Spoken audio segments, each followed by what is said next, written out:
buenos días. Póngase de pie en esta mañana. ¿Cuántos vienen alegres? ¿Cuántos no vienen alegres? Ay, ¿cuántos vienen dormidos? ¿A cuántos los despertaron? Nadie quiere decir, pero se nota, no se cree.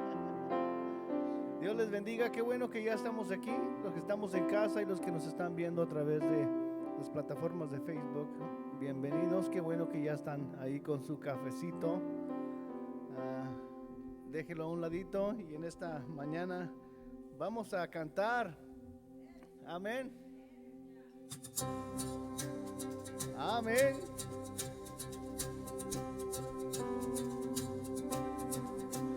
Mi vergüenza me sepultó.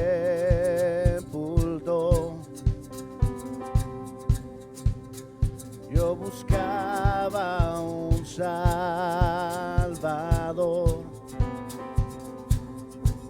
mas tu perdón me liberó. Muerto estaba en mi interior, me escondía de ti, mi Señor, mas tu perdón me liberó. Tu voz me habló, ya la muerte venció. Glorioso día, tu sangre me rescató. Tu voz me habló, ya la muerte venció. Glorioso día, tu sangre me rescató.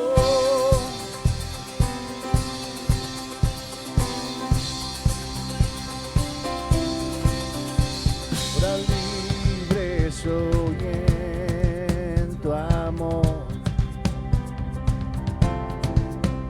es tu gracia la que me sanó. Tu perdón a mí me liberó.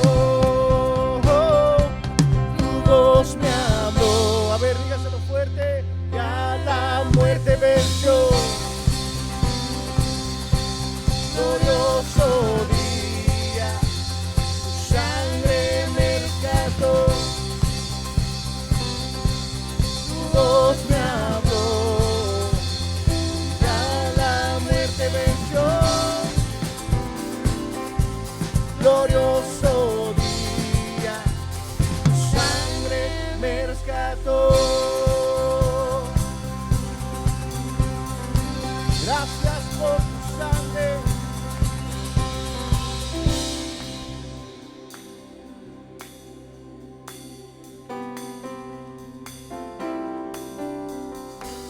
De mi pecado me rescataste, en tu gloria cadenas se rompen. Vivía solo y sin consuelo, ahora soy ciudadano del cielo.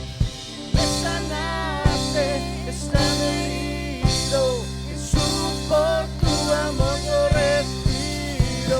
En tu futuro ahora veo, porque tu voz me habló. Ya la muerte venció. Glorioso día, tu sangre me rescató. Tu voz me habló. Ya la muerte venció.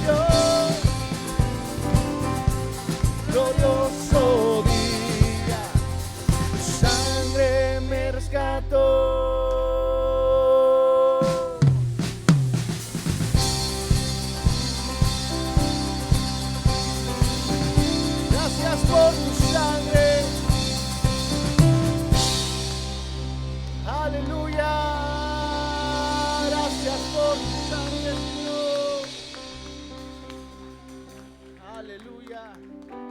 ¿Cuántos dan gracias a Dios por esa sangre preciosa? Gracias por tu salvación. Puedes levantar tus manos al cielo en esta mañana. Aleluya. Te adoramos, Señor, en esta mañana. Por tu bondad, por tu amor, Señor. Gracias por tu misericordia. Gracias por tu perdón, Señor. Gracias por esa misericordia que nos perdona todos los días. Aleluya. Gracias, Señor. Me envuelves hoy con una canción, melodía de tu amor. Cantas libertad en mi adversidad hasta que huya el temor. Ya no soy un esclavo del temor, soy hijo de Dios. Ya no soy un esclavo del temor, soy hijo de Dios.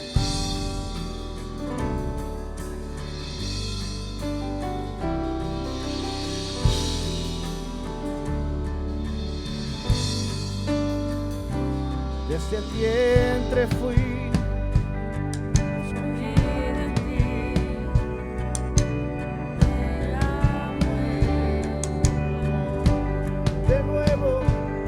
de nuevo nací, escogido en ti, tu sangre en mí fluyó. Ya no soy un esclavo del temor,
Dígale gracias que viniste.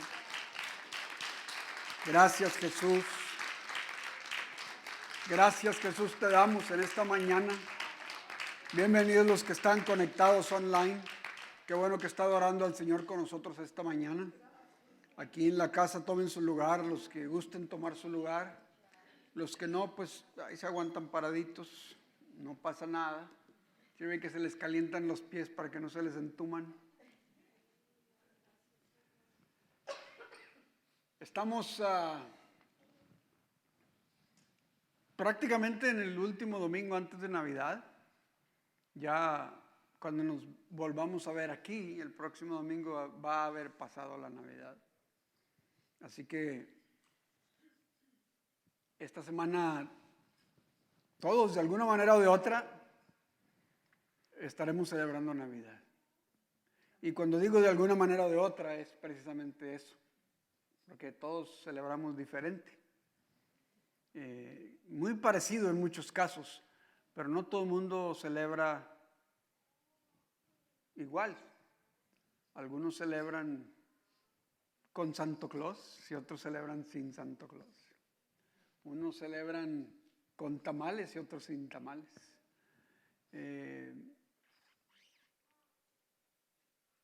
Realmente, ¿qué es la Navidad?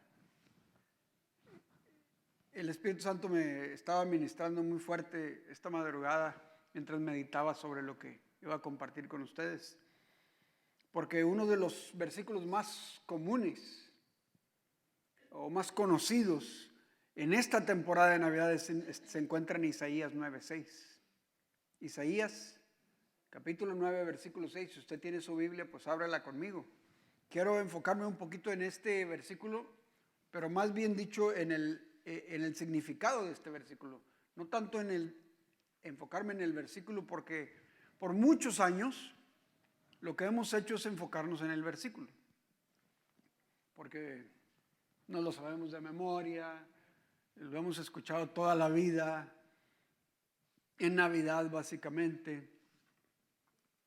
Hoy quiero tratar de meterme un poquito en su significado, más que nada más en haberlo escuchado o en memorizárnoslo.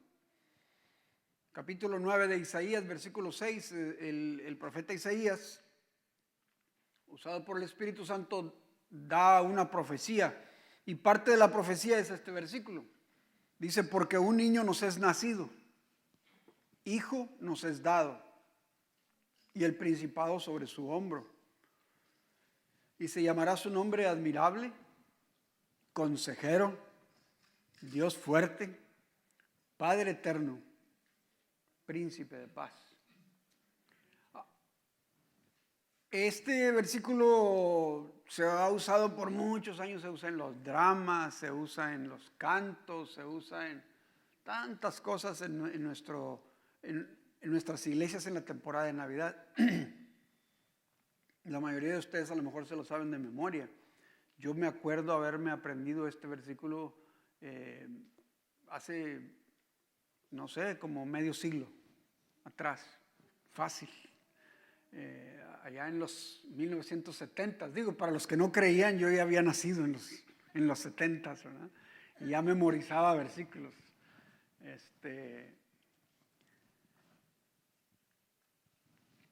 Pero esta mañana meditaba sobre la primera palabra del versículo, la primerita. La primerita palabra es porque. Así nada más, porque. Ni siquiera es por qué, es porque. En otras palabras, no es una pregunta, es una respuesta. ¿Sí? Es una respuesta afirmativa. Y es interesante, porque no dice el versículo, ¿por qué un niño nos es nacido? ¿Por qué un hijo nos es dado? No, dice, porque un niño nos es nacido, hijo nos es dado. En otras palabras, porque esa palabra ¿por qué? Ahí es una razón dada. Es una afirmación, es una respuesta. Es una respuesta. Es la respuesta a una pregunta. Y precisamente quiero enfatizarlo para tratar de ayudarnos a todos a que el versículo tenga un sentido práctico para nuestra vida.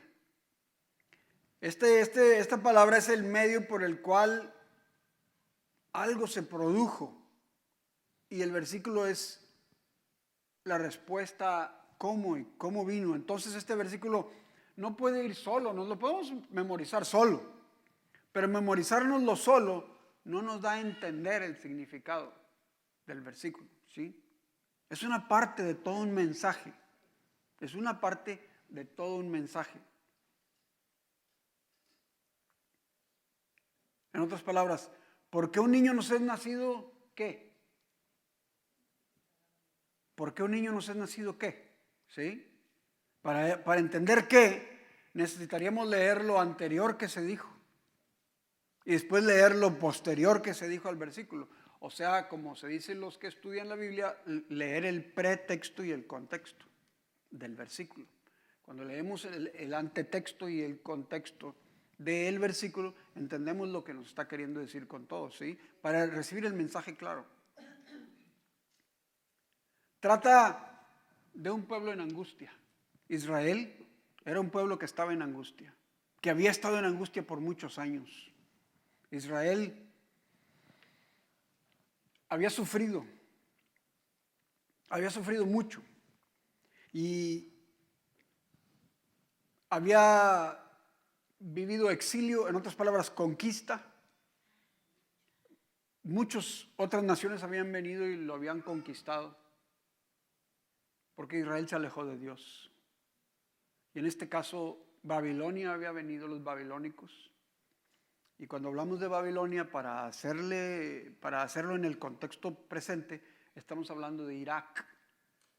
¿Sí? Los iraquíes, de donde se persiguió y ajustició a Saddam Hussein. Ahí es Babilonia. En el contexto histórico, eso es Babilonia, que es el país que está junto a Irán, y en el norte está Turquía, y hacia el oeste estaba Israel. Esos tres países ahí son todos. Irán, por cierto, para ir aclarando el contexto, Irán es conocido en la Biblia como Persia. ¿Sí? Los medos y los persas de la historia es Irán. Entonces, Irak es Babilonia. Los babilonios vinieron a Israel, conquistaron a Israel a punta de espada y de muertes, destruyeron a Israel, despojaron a Israel de sus riquezas, se las llevaron de regreso para Irak, y con ese regreso mataron familias, mataron gente y llevaron despojos y se trajeron esclavos a muchos de los israelitas a Irak, ¿sí? Entonces, conquistados a golpe de espada, póngalo usted así, despojados de todas sus riquezas, destruidas sus familias, y ahora vivían bajo la opresión de su conquistador. Ahora vivían bajo la opresión de Babilonia, de sus verdugos, bajo la opresión de que ya no eran una nación libre, aunque podían rehacer sus vidas, pero tenían que vivir dentro de una nación donde no pertenecían y donde los tenían subyugados. Era una gente conquistada y estaban indefensos. Así estaba Israel en ese tiempo. En el tiempo que Isaías profetiza, que él vivió y profetizó alrededor del año 750 antes de Cristo. Estamos hablando de 7 siglos antes de que Cristo viniera. Dice el versículo 1, angustia y aflicción. Habla de angustia y habla de aflicción. Dice, al fin llenará de gloria el camino del mar en Galilea de los gentiles. Dice, al fin llenará de gloria el camino del mar en Galilea de los gentiles. Versículo 2. El pueblo, estoy en Isaías 9, 1 y 2. El pueblo que andaba en tinieblas vio gran luz. El pueblo que andaba en tinieblas vio gran luz. Los que moraban en tierra de sombra de muerte, luz resplandeció sobre ellos. Aquí está el mensaje. De aquí viene la base del versículo 9. La base del versículo 9 es la nación de Israel destrozada, despojada, conquistada y oprimida por su opresor que era Babilonia. Las familias destruidas, sin esperanza, la gente trabajando día y noche, día tras día, criando a sus hijos sin esperanza, sin visión, sin esperanza de que tuvieran prosperidad. Así vivían. Pero esos 750 años antes de Cristo, dice que el pueblo que andaba en tinieblas vio gran luz. Esta es una palabra profética que se habla. Las palabras proféticas que usted encuentra en el Antiguo Testamento, normalmente les va a encontrar en el tiempo presente. Se dicen en el tiempo presente, se dicen en el tiempo pasado, pero la mayoría de ellas están hablando del tiempo futuro. En otras palabras, el Espíritu Santo da un entender de una eternidad, pasado, presente y futuro. Se habla la palabra en el presente de algo pasado que en realidad va a suceder en el futuro. Así son las profecías, así habla el Espíritu Santo. Por eso mucha gente se confunde con las profecías. Mucha gente se les da una palabra de parte del Espíritu Santo y creen que en ese ratito van a salir de aquí y algo va a suceder, cuando en realidad se les está diciendo lo que Cristo hizo en la cruz del Calvario es para ti y lo puedes obtener en tu futuro si vives hacia aquello que Dios te está prometiendo. O sea, así son las cosas. Entonces aquí se da la profecía de Isaías. Dice, el pueblo que andaba en tinieblas. Ahora, el pueblo que anda en tinieblas es Israel. Está caminando en opresión, está caminando en tinieblas. Pero viene el Espíritu Santo y le dice, habla y dile esta palabra. El pueblo que andaba en tinieblas vio gran luz. Y si ellos dicen, nosotros somos los que andamos en tinieblas. Que dice que vio gran luz, pero no la hemos visto. Pues por eso hay que leer todo el contexto de lo que está sucediendo.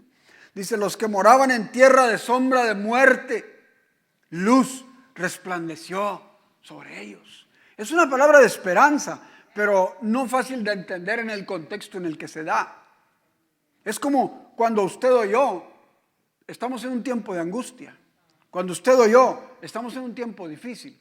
Es como cuando usted o yo tenemos un problema. Todo el mundo nos puede dar la solución al problema, porque lo están viendo de afuera y nosotros no vemos nada. Todo el mundo nos puede decir, todo va a estar bien. Todo el mundo nos puede decir, mañana van a ser mejor las cosas. Todo el mundo nos puede decir, tú sonríe, al cabo Cristo está contigo. Pues sí, pero el que está en medio del dolor soy yo. ¿Estamos? El que está en la oscuridad soy yo. El que no alcanza a ver la esperanza soy yo. Yo soy el que lloro, yo soy el que está en angustia, yo soy el que está en oscuridad. Y en medio de esa oscuridad viene la palabra del Espíritu Santo y dice, el pueblo que andaba en tinieblas vio gran luz. ¿Sí? Los que moraban en tierra de sombra de muerte, luz resplandeció sobre ellos. Porque así es la palabra de Dios. La palabra de Dios viene en el tiempo de la oscuridad.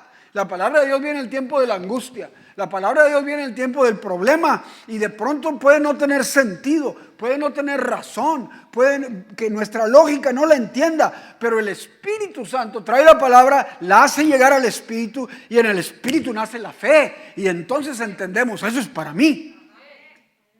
Así habló el Espíritu Santo a través de Isaías a Israel. Ahora, note que dice,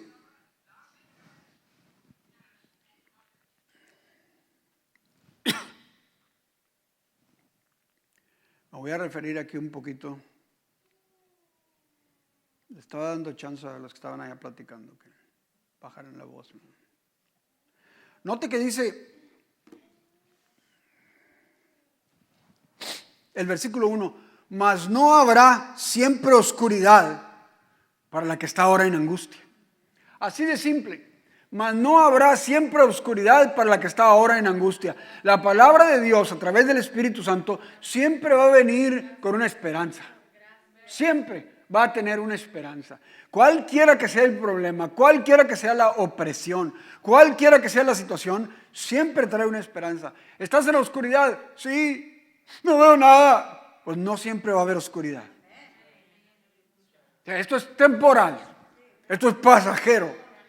Esto no siempre va a estar sobre ti. Fortalécete en esa verdad. Dice, no habrá siempre oscuridad para la que está ahora en angustia, tal como la aflicción del que vino en el tiempo. Cuando tocaron la primera vez en tierra de Zabulón, la tierra de Neftalí. Esta tierra de Zabulón y Neftalí prácticamente está hablando de Israel, donde se asentaron las diferentes tribus de Israel. Era su territorio, que está cerca de Galilea. Dice, pues al fin llenará de gloria el camino del mar, de aquel lado del Jordán, en Galilea de los gentiles. Al fin llenará de gloria el camino del mar, de aquel lado del Jordán, en Galilea de los gentiles. El pueblo que andaba en tinieblas vio gran luz. Los que moraban en tierra de sombra de muerte, luz resplandeció sobre ellos. Aquí está, la palabra es una palabra de esperanza en medio de la angustia. Esperanza en medio de la oscuridad. Esperanza en medio de la opresión. Dicho sea de paso, no estaban viendo ellos la esperanza, estaban viviendo la angustia. Pero del Espíritu Santo viene la palabra de esperanza. ¿Sí? Ahora, ¿qué era esta profecía? ¿Qué era esta esperanza que venía a ellos? La respuesta clara la encontramos en Mateo capítulo 4. En Mateo capítulo 4, versículos de 12 al 17, cuando Jesús comenzó su ministerio,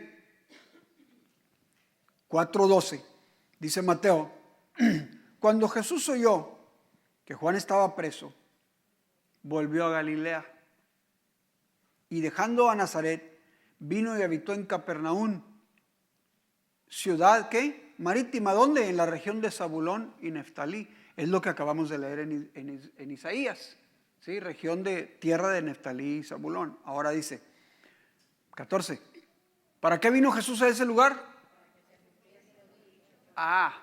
Para que se cumpliese lo dicho por el profeta Isaías, capítulo 9, versículos del 1 al... ¿Estamos? Para que se cumpliese lo dicho por el profeta Isaías, Jesús vino. Ahora, note, entonces cuando en Isaías está diciendo que no siempre andará en tinieblas y que habrá alegría y habrá gloria y habrá luz para el que está en tinieblas, se está refiriendo entonces a Jesús. Por eso dice aquí que Jesús fue para que se cumpliese la palabra. Ahora, ¿qué hizo Jesús? Versículo 15. Tierra de Zabulón y tierra de Neftalí, camino del mar, al otro lado del Jordán, Galilea de los gentiles. El pueblo asentado en tinieblas vio gran luz. Y a los asentados en región de sombra de muerte, luz resplandeció.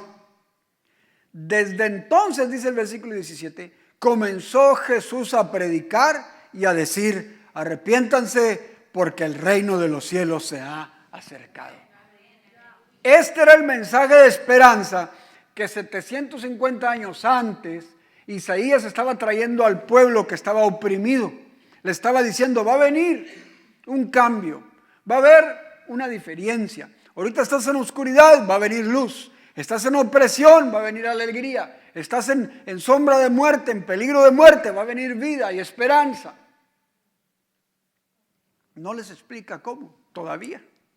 Entonces Isaías estaba hablando de la aparición de Jesús en medio de un pueblo en oscuridad. Isaías estaba hablando en medio de la opresión, en medio de la angustia, cuando más indefensos se sentían contra su opresor, iba a aparecer Jesús con esperanza. Iba a aparecer Jesús para liberarlos. Por eso cuando llega Jesús, los conocedores de la ley, los fariseos, los escribas, todos creían que lo que Jesús iba a hacer, iba a llegar en un caballo, con un ejército, iba a derrotar a quien, ahora cuando llega Jesús ya no están bajo Babilonia, ahora están bajo Roma, iba a llegar y iba a derrotar a Roma, iba a matar a todos los soldados romanos, iba a prender al rey y los iba a liberar de la opresión de la opresión política en la que estaban viviendo. Eso es lo que ellos alcanzaban a entender. Pero el mensaje de Isaías habla de oscuridad, habla de tinieblas, habla de angustia, habla de opresión. Isaías habla, el pueblo sentado en tinieblas vio gran luz y a los sentados en región de sombra de muerte, luz les resplandeció. Miren, en el 9:3 de Isaías, nos regresamos a Isaías 9, en el versículo 3, dice, multiplicaste la gente y aumentaste la alegría. Ahí me voy a detener nada más tantito. Dígame usted si sí o si no. Cuando se multiplica la gente en la casa, ¿qué quiere decir eso? ¿Qué hay? Hay alegría. Mire, que no se me vaya a malentender ni me acusen de lo que no dije, aunque acúsenme de lo que les dé la gana. Voy a decir lo que voy a decir nada más, sin nada más, ¿verdad? No importa cómo nazca, cuándo y bajo qué circunstancias nazca un bebé, pero cuando nace un bebé en una familia, el bebé trae alegría. ¿Sí? Siempre que nace un bebé, trae alegría. Muchas veces, antes de que nazca, a veces hay problemas, ¿no? Muchas veces hay pleitos y vete y no regreses. Y cuando nace el bebé, ¡ay, tú! Primero no lo quiero, aquí ni te quiero ver, y después, ¡ay, mi nieto! Nadie me lo quite encima, ¿verdad? Así es la situación. Cuando nace un bebé, hay alegría. Cuando se multiplican las familias, hay alegría. Y dice aquí, acuérdense, el pueblo está oprimido, el pueblo está subyugado bajo otro poder. No tienen esperanza de que las familias sean bendecidas, de que salgan adelante. Pero dice, multiplicaste la gente y aumentaste la alegría. En otras palabras, van a crecer y se van a multiplicar. Se alegrarán delante de ti como se alegran en la cosecha. En el tiempo de la cosecha, cuando juntan todo aquello y tienen abundancia, se alegrarán de esa manera como se gozan cuando reparten los despojos. En otras palabras, alegría que proviene, note, del siguiente versículo, el versículo que sigue, versículo 4. ¿Por qué venía la alegría? Dice, porque tú quebraste su pesado yugo. Porque tú quebraste la vara de su hombro. Porque tú quebraste el cetro del opresor. Mire, de aquí viene el gozo de los hijos de Dios. De aquí viene la alegría de los hijos de Dios. Aquí está la clave del verdadero gozo cristiano. El verdadero gozo cristiano no es un ruido de alegría, como dicen algunos que no entienden. Hagan un ruido de alegría y todo. ¡Yay! Esa no es la alabanza. La alabanza proviene de tener la experiencia de este tipo, que el pesado yugo se ha quebrado. Dice, porque tú quebraste el pesado yugo. Tú quebraste la vara de su hombro y tú quebraste el cetro de su opresor. ¿Qué quiere decir todo esto? Dice, porque todo calzado que lleva el guerrero, versículo 5, en el tumulto de la batalla, y todo monto revolcado en sangre, o todo manto revolcado en sangre, serán quemados pasto del fuego. Ok, todo este palabrerío está así como muy poético. Yo se los traduzco a palabras acá de la raza. Aquí le va. Dice,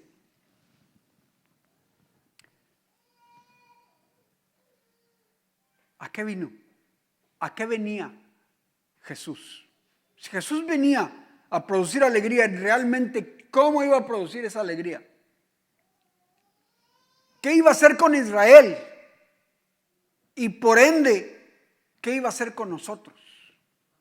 ¿Qué iba a hacer con nosotros? Primero, quebrar el pesado yugo. Quebrar el pesado yugo. Ahora, aquí entiendo que aquí puede haber toda una generación de gente que no saben qué es un yugo. Habemos los viejitos que sí sabemos qué es un yugo. Los que sabemos que el yugo es aquel aparato que se les ponía a los animales en el cuello, a los animales de carga o de trabajo, a los bueyes para comenzar, sobre el cuello, para someterles la voluntad, para que trabajaran a donde los mandaran. Sí, ¿estamos? ¿Sí? Sígueme con la cámara porque me voy a levantar tantito. Porque se me ocurre que hay gente que nunca han conocido un yugo. Entonces yo voy a inventar uno ahorita. ¿Sí? Aquí ya me inventé un yugo. Póngale que aquí está un buey con B.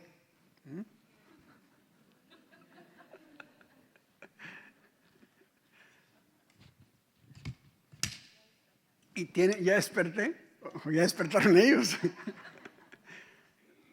Y le ponían sobre el cuello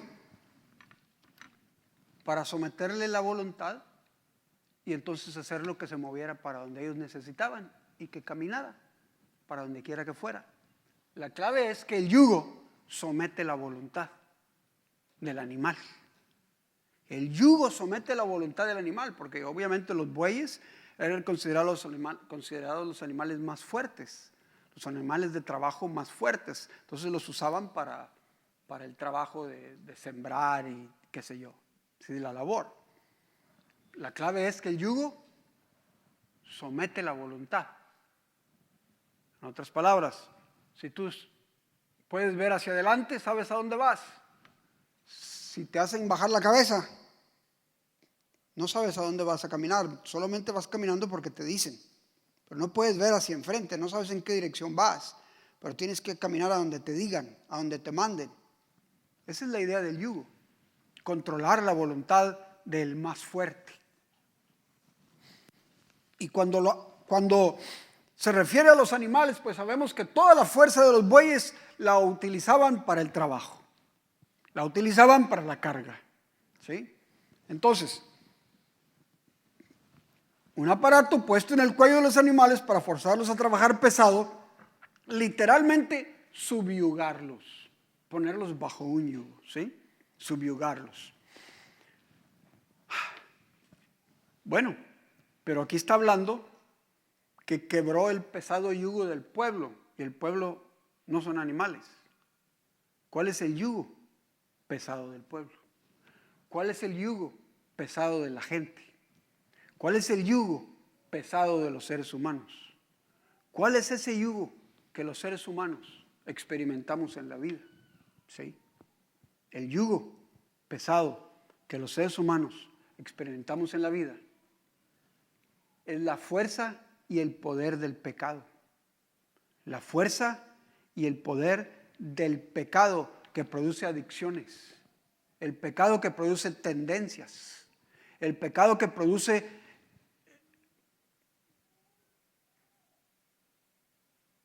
comportamientos autodestructivos. El pecado que produce derrotas.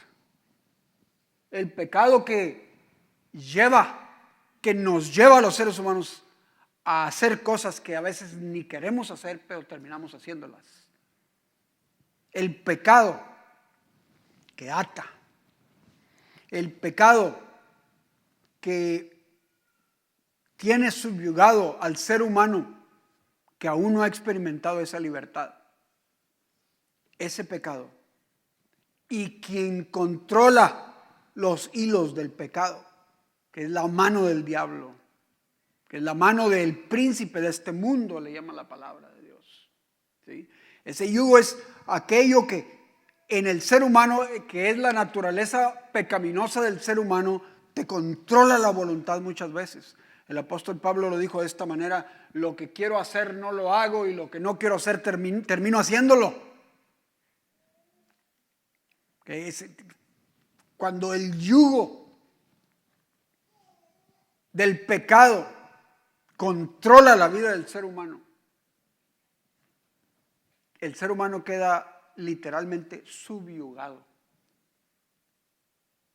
a una adicción del tipo que sea. Llámele farmacodependencia, llámele droga, llámele pornografía, llámele chisme. No creían que también eso era una adicción, ¿no? Pero también puede ser. ¿Sí? Llámele temores, llámele iras, corajes, pleitos, llámele envidias, llámele lo que sea, pero si es una adicción de la vida, puede ser un yugo que lo hace cometer errores, que lo hace producir problemas, ser problemático, conflictivo, que lo hace destruir relaciones, que lo hace ser pleitista, enojado, irritable o qué sé yo. autodestructivo y condenador. Ese puede ser el yugo. Cuando dice que produce alegría, dice, produce alegría porque tú quebraste su pesado yugo. En otras palabras, está hablando de Jesús venir a la tierra para quebrar el yugo pesado del pecado sobre el ser humano, el pecado sobre cada individuo, el pecado de cada quien y el de todo el mundo, el de todos. Y sí, Jesús en la cruz del Calvario rompió el pesado yugo de toda la humanidad, pero cada ser humano, cada individuo tiene que aceptarlo por fe para su propia vida. Que hay demasiada gente que cree que Jesús murió por los pecados del mundo. Demasiada gente que dice, sí, Jesús murió por los pecados del mundo. Y tú ya, no, pues yo sí creo que murió por los pecados del mundo. ¿Y tú por qué no lo has recibido? Pues no sé, porque sí murió por los pecados del mundo, pero no se hace efectivo en tu vida, a menos que tú lo creas para ti, a menos que tú te apropies de esa verdad para tu vida. En otras palabras, Él ya hizo lo suyo, ahora cada quien tenemos que apropiarnos. Y lo digo porque muchas veces seguimos en la iglesia o estamos online conectados o leemos la Biblia, o escuchamos en la televisión predicaciones, estamos aquí todos los domingos y digo, pues, yo creo en Jesús y Jesús murió, yo sé que Jesús murió por los pecados, sí, pero la pregunta es, ¿crees que murió para romper el yugo de tu vida? ¿Crees que murió para romper el yugo de tu vida? Y si es así, ¿está roto ese yugo o no está roto? Porque cuando se rompe el yugo hay alegría. Porque cuando se rompe el yugo sales de la opresión, sales de la depresión, sales de la tristeza, sales del llorido, sales del llanto, sales de los temores, de la sombra y de la muerte y empiezas a ver hacia adelante. Levantas la cabeza y ves el futuro y ves la victoria y ves la bendición y ves la venida de Cristo y ves el cielo y ves que vale la pena caminar con Dios y caminas lleno de gozo, lleno de esperanza, lleno de bendición. Porque tú quebraste su pesado yugo, por eso dice, por eso hay alegría, porque tú quebraste su pesado yugo. Salud. Dice, porque tú quebraste la vara de su hombro, porque tú quebraste la vara de su hombro. Y aquí me voy a levantar a dar otro ejemplo también, porque es igual y ya se me vinieron a la mente los ejemplos. Y como no hay ahorita, así como no me preparé con algo más, esta va a ser la vara. A lo que se está refiriendo, hablando de que ya estamos hablando de la misma analogía de los bueyes, le ponían el yugo al buey, pero después de que le ponían el yugo al buey, usaban una vara con una punta de metal enfrente, muy filosa, y entonces llevan el buey subyugado y le van picando para que camine. Le van picando para que se mueva. Con la vara le van picando para que se mueva.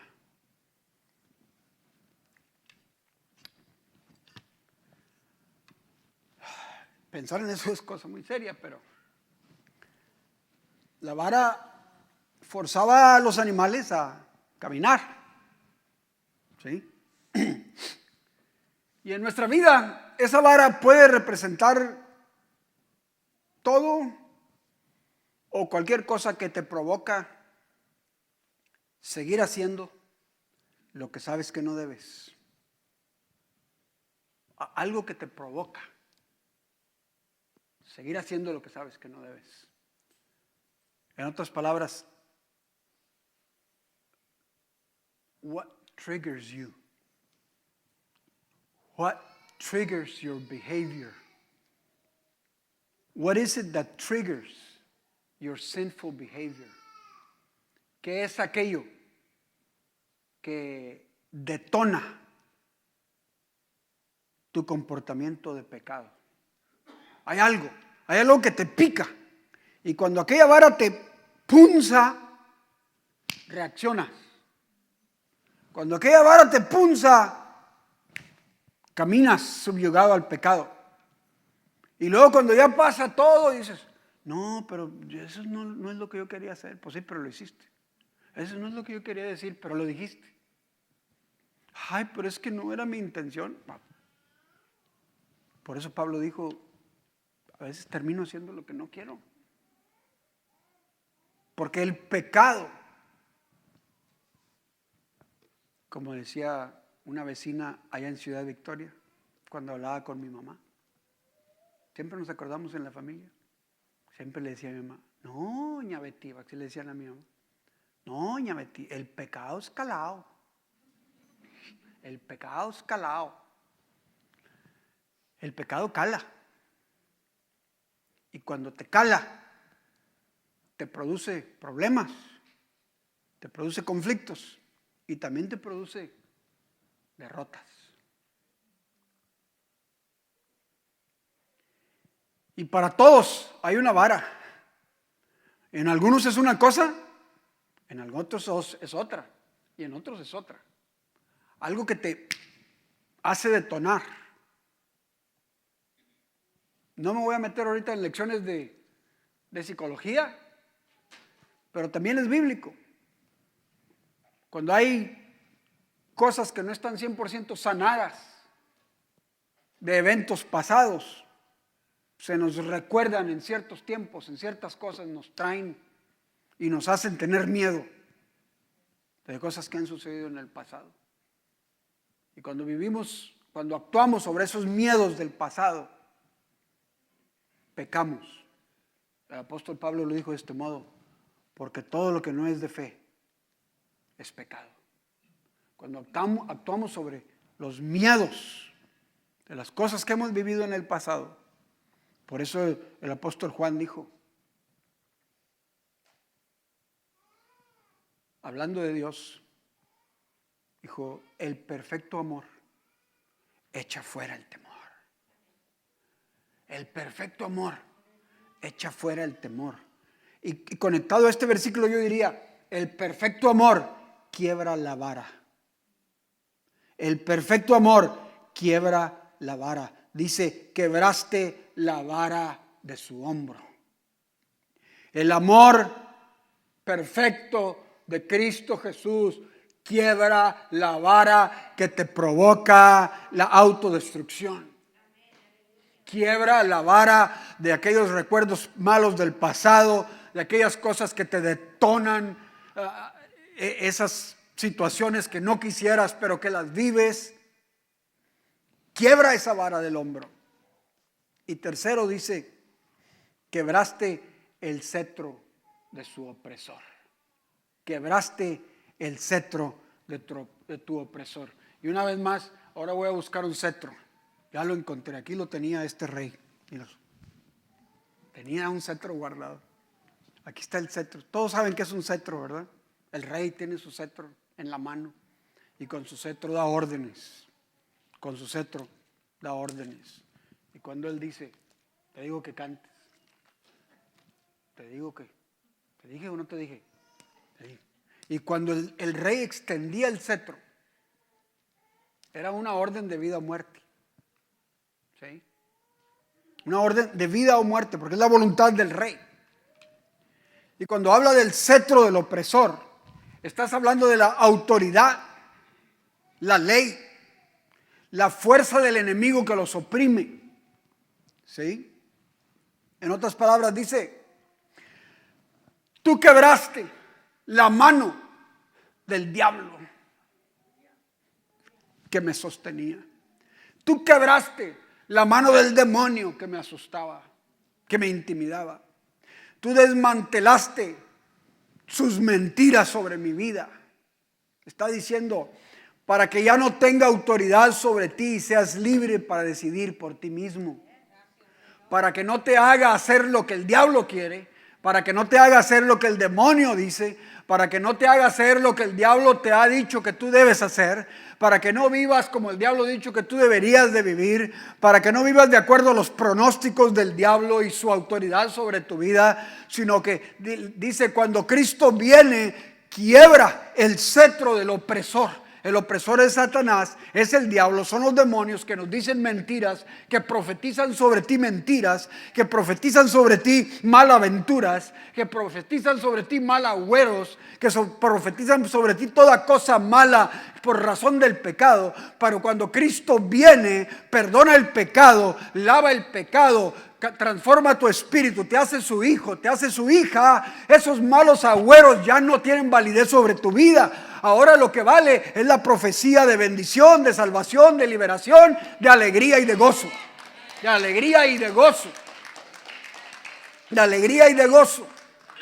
Dice, quebraste el cetro de su opresor. La autoridad y la ley y la fuerza del diablo en la cruz del Calvario quedó quebrada. La fuerza del diablo quedó quebrada en la cruz del Calvario. La ley del diablo quedó quebrada en la cruz del Calvario. Ahora, nosotros a veces nos sometemos a ella porque no hemos entendido el poder de la cruz del Calvario.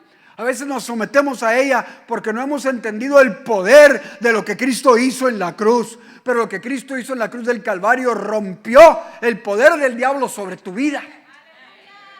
Lo repito para alguien en esta mañana, lo que Cristo hizo en la cruz del Calvario rompió el poder del diablo sobre tu vida. Todo está en que tú lo creas, te lo apropies, lo aceptes para tu vida. Cristo rompe las cadenas, Cristo rompe la mano del diablo, Cristo rompe las ataduras del diablo y liberta a todo aquel que dice, eso es para mí. Esa palabra es mía, yo soy hijo de Dios, yo quiero vivir bajo esa libertad. El cetro del opresor ha sido roto por Cristo Jesús en la vida de todo aquel que dice, yo lo creo, lo acepto y me lo apropio para mi vida. No tienes que seguir viviendo bajo la opresión del diablo. Si la opresión del diablo para tu vida es temor de enfermedad, si es temor de falta de finanzas, si es temor de problemas familiares, si es el temor del tipo que sea, no tienes que vivir bajo ese temor, porque para eso vino Cristo Jesús, para eso celebramos Navidad, porque vino Dios a esta tierra para encarnarse en un hombre en la tierra, un hombre llamado Jesús, que muriera por ti y por mí, rompiera la autoridad del diablo, le rompiera la mano al diablo, quebrara la vara del diablo, quebrara el yugo del diablo sobre tu vida, sobre la mía, para que nosotros vivamos para Dios, vivamos para Cristo, para que caminemos libres sin la opresión del diablo y del pecado.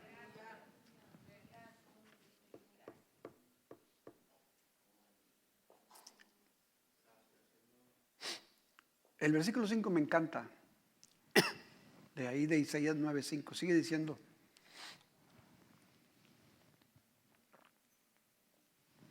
porque todo calzado que lleva el guerrero en el tumulto de la batalla y todo manto revolcado en sangre serán quemados pasto del fuego.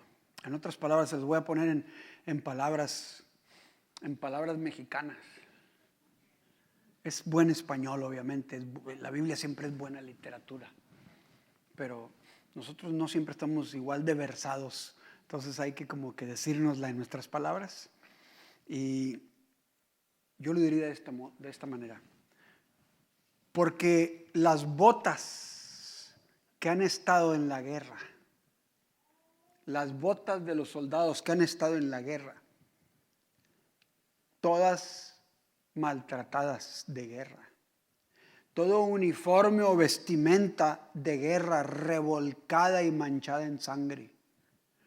Y hágase una imagen de esto. Toda la ropa de guerra revolcada en sangre, incluyendo las botas de guerra. Hágase una imagen de eso, que sea suya. Estos son los recuerdos de aflicción, recuerdos de tristeza, recuerdos de opresión, de lucha, de dolor, de derrotas de la vida. Todas las cosas del pasado de las que usted o yo hemos sufrido. Todos los sufrimientos de dolor, de tristeza, en las que quedó tu ropa manchada en sangre y ahí está todavía guardada en tus recuerdos. Ahí está todavía guardada en el dolor de tus emociones. Y esto da todavía pensando en qué hubiera sido o si yo hubiera.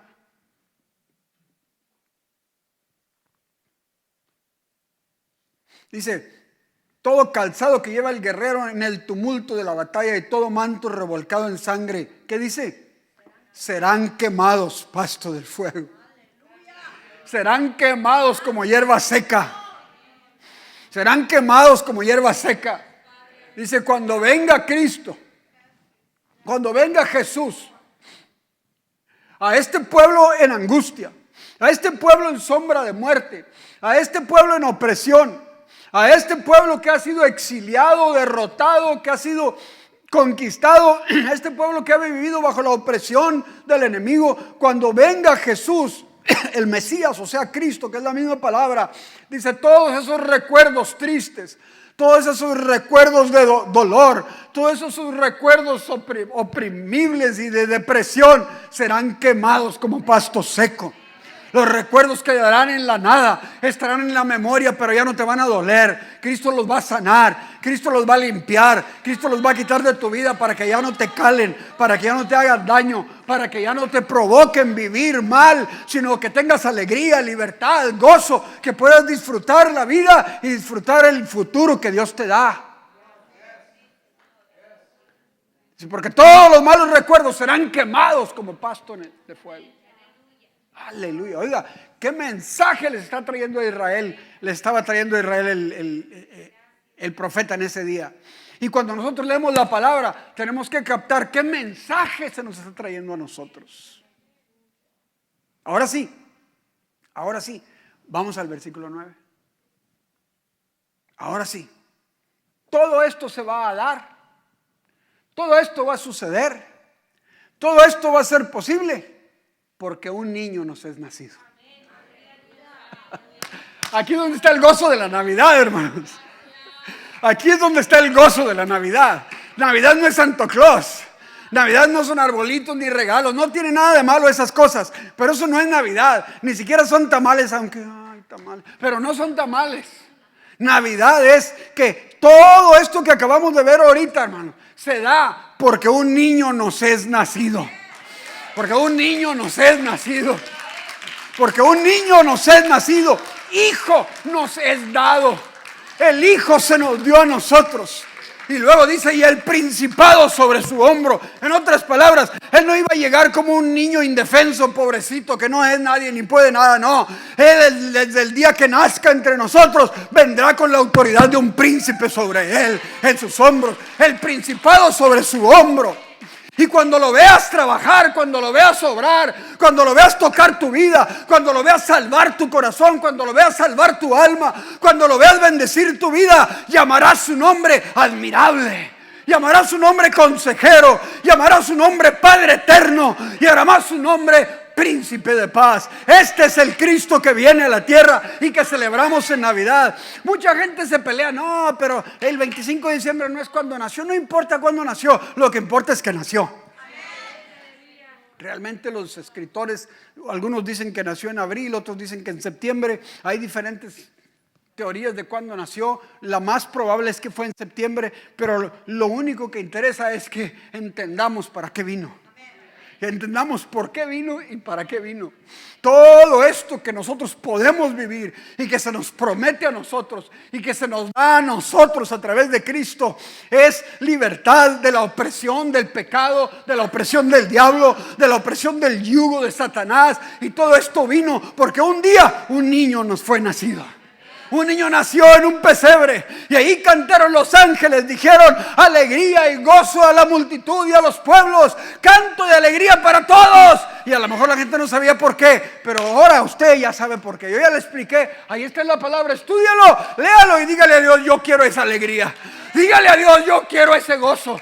Dígale a Dios, yo quiero vivir en esa realidad de la vida cristiana. Yo quiero experimentar eso en mi memoria, en mis sentimientos, en mi espíritu, en mi alma, en mi cuerpo y en mi corazón. La alegría de un niño que nació, pero no venía como niño indefenso, sino que traía el principado sobre su hombro. Él es admirable, Él es consejero, Él es Dios fuerte, Él es Padre eterno, Él es el príncipe de la paz. No hay a dónde pueda puedas ir que te puedan ayudar más que lo que Jesús te puede ayudar. No hay a dónde puedas ir que te puedan dar mejor consejo que el que Jesús te puede dar. Él es consejero y sus consejos son admirables. Sus milagros son admirables. Lo que Él hace sobre tu vida es admirable. Él es el Cristo que celebramos en diciembre. Él es el nacimiento que celebramos. Él es la verdadera Navidad. Porque Navidad significa natividad. Natividad es nacimiento. Él es la Navidad. Póngase de pie, ¿quiere conmigo? ¿Quiere levantar sus manos al cielo? Y aquí no se trata de adorar ningún niño o bebé. Aquí se trata de entender que cuando llegó este niño, llegó la respuesta a las oraciones del pueblo. Cuando llegó este niño, llegó la profecía a cumplirse. Que la profecía se cumplió y ahora es realidad para usted, es realidad para usted, es realidad para usted, es realidad para nosotros. Esa profecía es realidad para tu vida, para tu sanidad, para tu salud, para tu bienestar, para tu salvación, para tu perdón de pecados, para tu liberación. Porque un niño nos es nacido, hijo nos es dado. Por eso celebramos Navidad. Celebramos que hay alegría porque hay perdón de pecados. Hay gozo porque se ha quebrado la opresión de aquel que te tenía oprimido. Hay vida, hay alegría y hay gozo en Cristo Jesús. Levante sus manos al cielo y en su casa donde está. Si estás en la cocina, en la sala, donde quiera que te encuentres, levanta tus manos al cielo. Navidad no es cualquier cosa. Navidad es el cumplimiento de la profecía para los hijos de Dios. Para los hijos de Dios, no eres cualquiera, eres un hijo.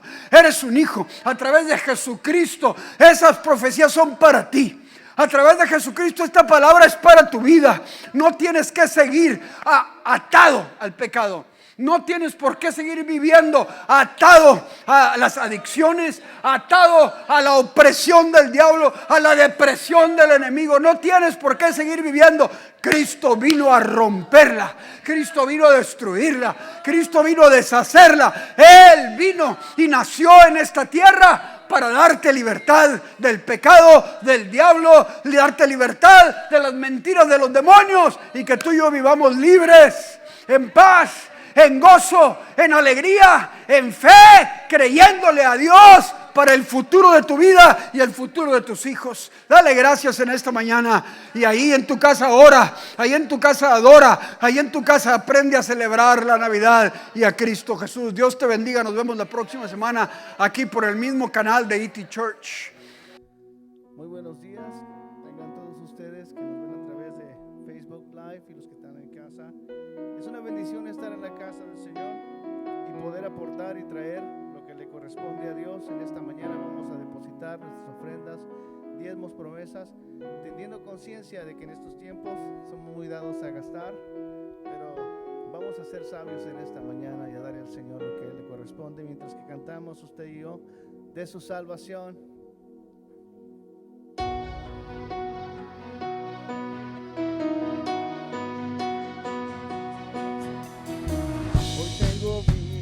Y esperanza, pues siento tu amor. Apareció tu eterna gracia y me dio salvación.